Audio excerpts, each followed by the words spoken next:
moustiques pondent sur des eaux stagnantes.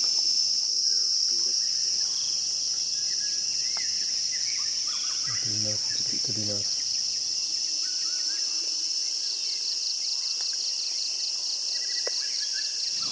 Quelques chiffres. Le paludisme, c'est 250 millions de cas par an, de nouveaux cas par an. La dengue, c'est 50 millions de cas, donc elle se place en seconde position parmi les maladies transmises par des arthropodes hématophages.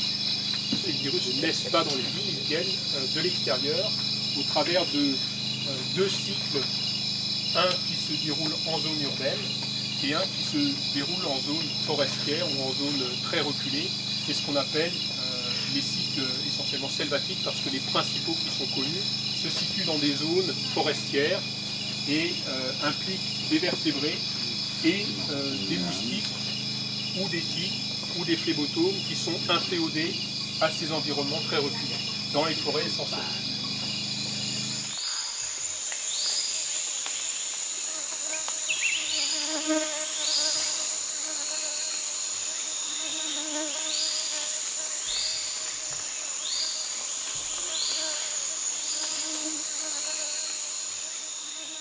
On ne sait pas avant que l'arbovirus se circulait ici ou pas. Donc, cette occasion nous permettrait de chercher, peut-être il y aurait des maladies comme l'arbovirus circuler dans cette forêt ou dans cette locane qui est séparée par par exemple Nakai et autres Konglo par Puhinbun. Donc c'est intéressant pour nous pour chercher la transmission de maladies comme arbovirus encephalitis japonais ici et autres arbovirus. Apparemment. Et tu ne vas pas trop pouvoir rayonner aux alentours, je pense, en dehors du sentier. Non, difficile. Ouais, je pense que non. Je pense même que ça peut devenir vite dangereux. De toute façon, on passera comme ça, donc on peut revenir de ce côté-là et puis reposer au labo après.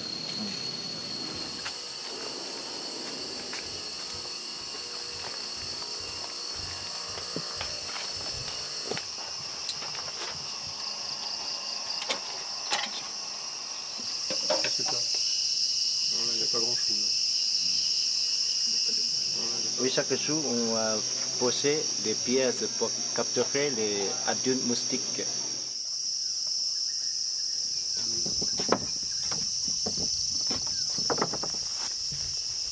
On va poser à 6 heures après-midi et après 6 heures du matin. Après, on va aller et on va les prendre.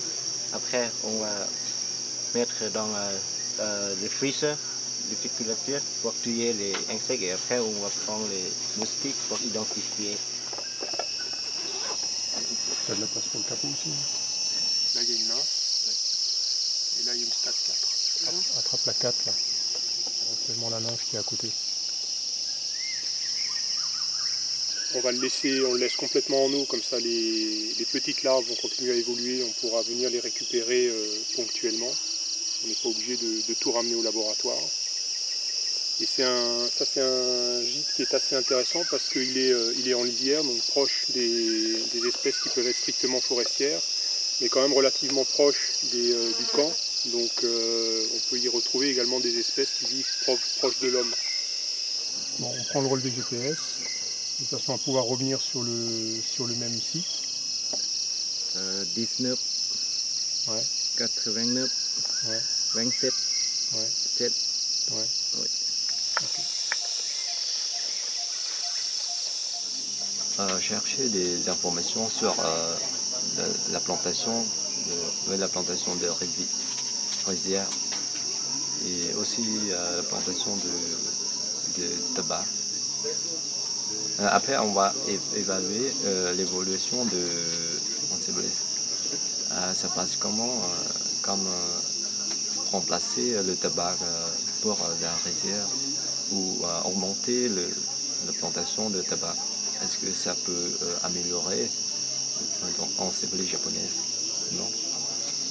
Parce que s'il y a beaucoup de rizières, ça veut dire qu'il y a beaucoup de moustiques comme Culex. On trouve beaucoup dans la rizière. il y aura beaucoup de encéphalées japonaises. Couper du bois, c'est un acte qui est essentiel dans cette exposition, puisqu'elle amène en fait, lorsque l'arbre tombe au sol, des espèces qui n'ont rien à faire au sol. Les magogus, par exemple, en Amérique du Sud, on ne les trouve jamais au sol. Ils sont dans la canopée, ils sont amenés au sol de façon tout à fait occidentale lorsque l'arbre tombe au sol. Et l'homme est contaminé à ce moment-là. Et l'homme passe pas sa vie en forêt, il revient dans des villages et ramène le virus dans son sang. Il y a une phase d'incubation globalement pour les arboviroses qui va de 7 à 13 jours. Et donc l'homme a le temps de rentrer tranquillement chez lui et d'amplifier dans son sang le virus. Donc on peut identifier les sexes des individus en regardant les antennes. Les antennes touffues correspondent aux mâles et les antennes glabres aux femelles.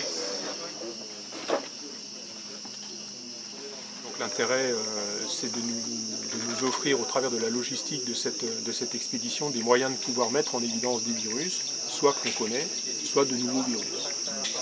Ça nous permet aussi de prévoir, de se projeter un petit peu dans l'avenir et d'avoir des perspectives sur le plus long terme, bien au-delà de cette première expérience. Une fois que le moustique émerge, il reste un peu en surface pour sécher les ailes avant de pouvoir s'envoler.